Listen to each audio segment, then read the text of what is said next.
This is the Mistress Carrie Situation Report for May 19th, 2025. Alice in Chains drummer Sean Kinney giving an update on his health after facing a medical emergency earlier this month. Canceling a show on May 8th at the Mohegan Sun Arena in Uncasville, Connecticut at the last minute, he released a statement thanking fans and those affected by the band canceling their touring plans for the spring, saying that he quickly went through the 5 stages of grief and that he finally accepted the situation for what it is. While he never shared what he's dealing with, Sean Kinney told fans that he was going to be fine and that he was going to live. You can check out his full statement on his official Instagram. Yesterday, marking the 8th anniversary of the death of Soundgarden frontman Chris Cornell, the band is hinting at an unreleased album. Ben Shepherd, the band's longtime bassist, took to social media hinting that an unreleased record that the band was working on at the time of his death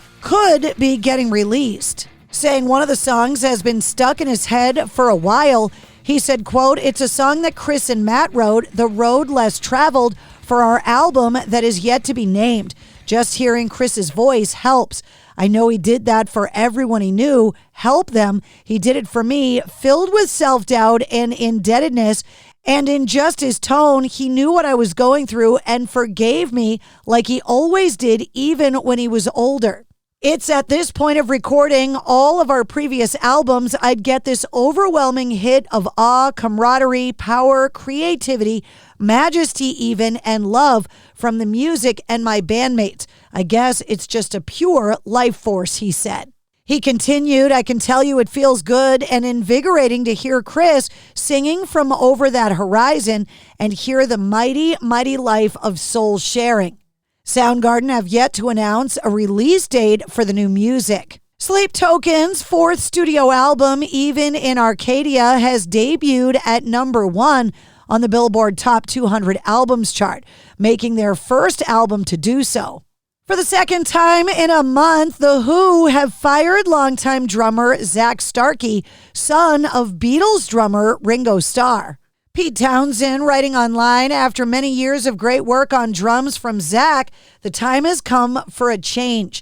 A poignant time. Zach has a lot of new projects in hand, and I wish him the best, he said. Townsend and Daltrey also issued a formal statement saying The Who are headed for retirement, whereas Zach is 20 years younger and has a great future with his new band and other exciting projects.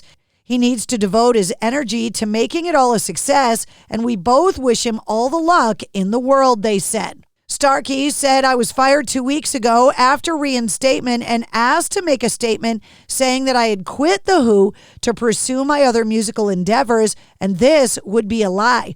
I love The Who and would never have quit, so I didn't make a statement quitting. The Who would have also let down the countless amazing people who stood up for me. Thank you all a million times through the weeks of mayhem of me going in and out like a bleeding squeeze box." And on Friday, Josh Freese from the Foo Fighters announced that he had been fired by the band without warning. There are rumors circulating around online that Shane Hawkins, the son of late drummer Taylor Hawkins, has been given the job, but there has been no formal announcement from the band. And it's been 8 months since Dave Navarro and Perry Farrell got into their famous onstage altercation at the Leader Bank Pavilion in Boston and canceling the rest of their U.S. tour. Dave Navarro recently gave an interview for Guitar Player magazine where he said, quote, "There are a couple of gigs on the last run that we did last year in Europe with Eric Avery back on bass that were some of my favorite Jane's Addiction gigs of all time.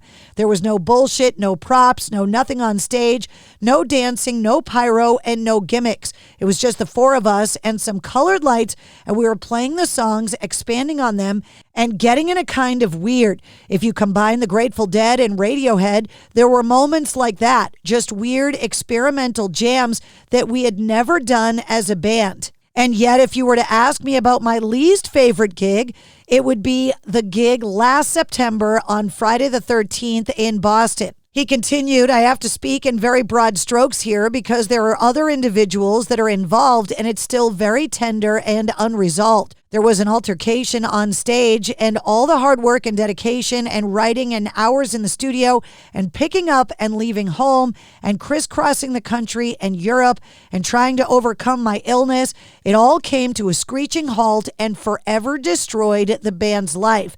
And there's no chance for the band to ever play together again. Hailstorm ripped the lid off their new album Everest during their set at Welcome to Rockville in Daytona Beach, Florida over the weekend. The band debuted 5 new tracks from their upcoming album Everest, which is set for release on October 8th. The band is getting ready to go out on the road with Volbeat before heading out on a headlining tour called Neverest. And a new book about the history of the Orange County punk scene is hitting shelves on May 20th, titled Tearing Down the Orange Curtain, How Punk Rock Brought Orange County to the World. The 400-page book was authored by journalists Nate Jackson and Daniel Cohn, who interviewed many of the scene's biggest movers and shakers. Mike Ness from Social D penned the foreword. The Offspring, No Doubt, Sublime, and others are also featured in the book. Tearing Down the Orange Curtain brings the 20-year period of OC punk and third wave of ska from 1978 to 2000 to life, focusing specifically on the historical and musical roots of this creative explosion. And Bono has updated fans on the upcoming as-yet untitled new studio album from U2, the follow-up to 2017's Songs of Experience. While at the Cannes Film Festival to promote his upcoming one-man feature, Bono Stories of Surrender, due to stream on Apple TV Plus on May 30th, Bono said, quote, "Nostalgia is not to be tolerated for too long, but sometimes you've got to deal with the past in order to get to the future and to the present. To get back to now is our desire, to get back to this moment we're in." He confirmed that the band has been recording, quote, "It sounds like the future to me.